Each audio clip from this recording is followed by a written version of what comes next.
3, questions 21 to 35. In this part, you will hear 3 talks, lectures, or conversations. The talks, lectures, or conversations will not be repeated. There are 5 questions for each talk, lecture, or conversation. For each question, choose the right answer, A, B, C, or D. Now, we are ready to start. Listen carefully.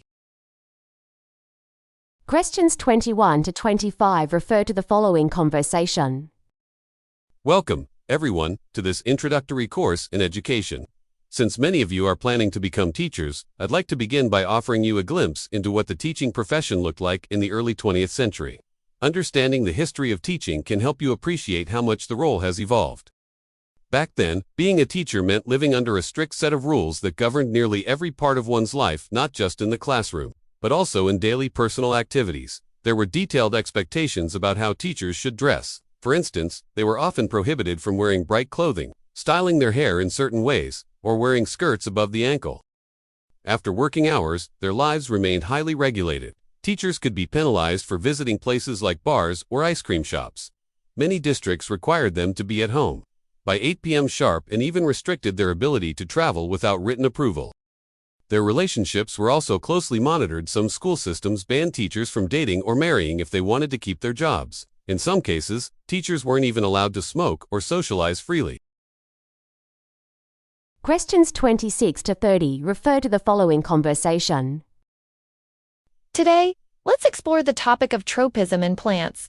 Tropism describes the directional movement or growth of a plant, or a part of it, in reaction to an external stimulus. This response is typically a bending or turning toward or away from the source of that stimulus. There are 3 main types of tropism found in plants: phototropism, geotropism, and hydrotropism. Each is triggered by a different environmental factor. Let's begin with phototropism. In this case, the stimulus is light. When a plant experiences phototropism, it grows in the direction of a light source, such as sunlight. This allows the plant to maximize its ability to carry out photosynthesis. Next, we have geotropism, where the plant responds to gravity. Roots typically show positive geotropism because they grow downward, following the gravitational pull. Shoots may exhibit negative geotropism, growing upward, away from the force of gravity. The third type is hydrotropism, which refers to the plant's reaction to moisture. In this case, the plant grows toward a water source. This is especially critical for root development, as the plant must access water for survival. Understanding tropism helps us see how plants interact with their surroundings in intelligent and adaptive ways, even though they don't have brains or nervous systems. Questions 31 to 35 refer to the following conversation. Good morning, everyone. Today we'll be exploring how facial recognition works and the technologies behind it. You might have seen it in action on TV shows, like those set in casinos, where surveillance systems help identify band players by comparing live footage with database images. But in real-world situations, it's more complicated than it seems. Let's begin with traditional 2D methods. Every human face has distinct features, called nodal points, around 80 in total, such as the spacing between the eyes or the width of the nose. These features can be measured and converted into a numerical code known as a faceprint.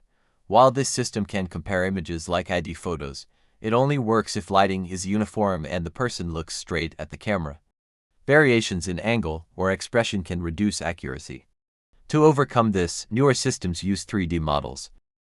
These are more accurate, measuring shapes like cheekbone curves or eye sockets that remain constant over time. They work well even when the person's head is tilted. 3D images also allow better matches, especially when comparing them to existing 2D photos in databases. Finally, there is skin biometrics, which uses the texture of the skin to distinguish individuals. It detects tiny features like wrinkles or pores, even helping identify identical twins. Though it's less affected by lighting or movement, it still struggles in poor visibility or when the subject wears glasses.